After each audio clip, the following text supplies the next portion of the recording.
Good morning, everyone. You are on the cutting edge, and I'm Buck Wild. I want to dedicate this episode to those members of our military that have been lost in combat. I also hope that you are doing well and enjoying the weekend wherever you may be.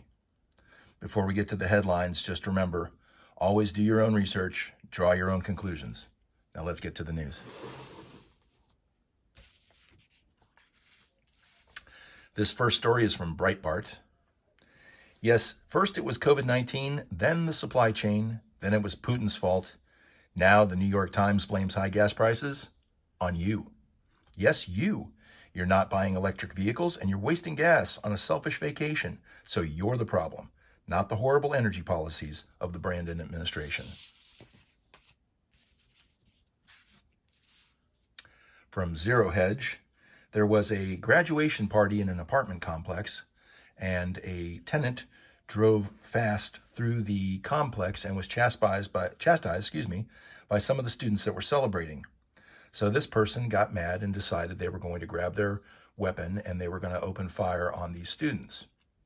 Well, apparently there was a private citizen there with a concealed carry permit who had her firearm, and she returned fire and killed the shooter. Nobody else was injured. You probably won't hear much of this on the mainstream media because it doesn't fit their narrative. Another story from Zero Hedge. Avian flu leads to egg shortage. There's been a lot of talk about supply chain shortages, and we've spoken here about shortages in other countries.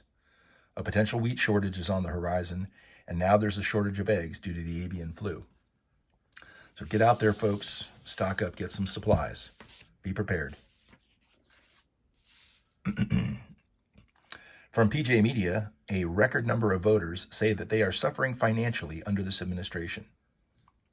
Just like the New York Times blaming you for high gas prices, don't be surprised if the new White House press secretary starts blaming you for your financial troubles.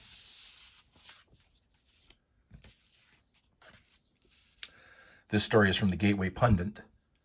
U.S. President Joe Biden wants to surrender the sovereignty of the United States to the WHO. Yes, Joe Biden wants to give the WHO the power to unilaterally decide if a country needs to shut down and adhere to health rules that the WHO decides upon.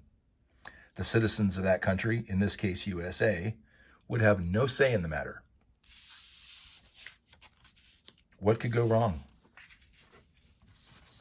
Okay, so to wrap up on a somewhat positive note, there was a 10-year-old girl and several other kids that were injured in the shooting at the Uvalde Elementary School.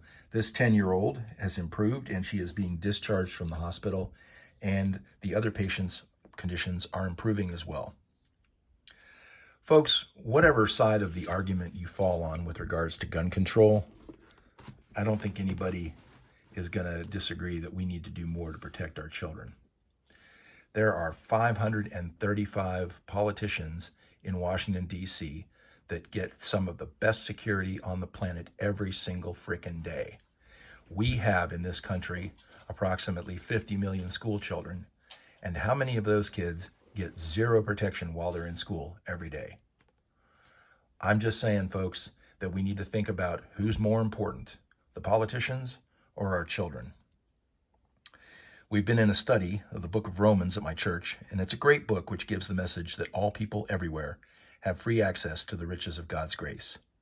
It's not always easy to stay positive these days, guys, but the grace of God and the redemption through the blood of Jesus Christ contributes to that sense of hope that I look to each day.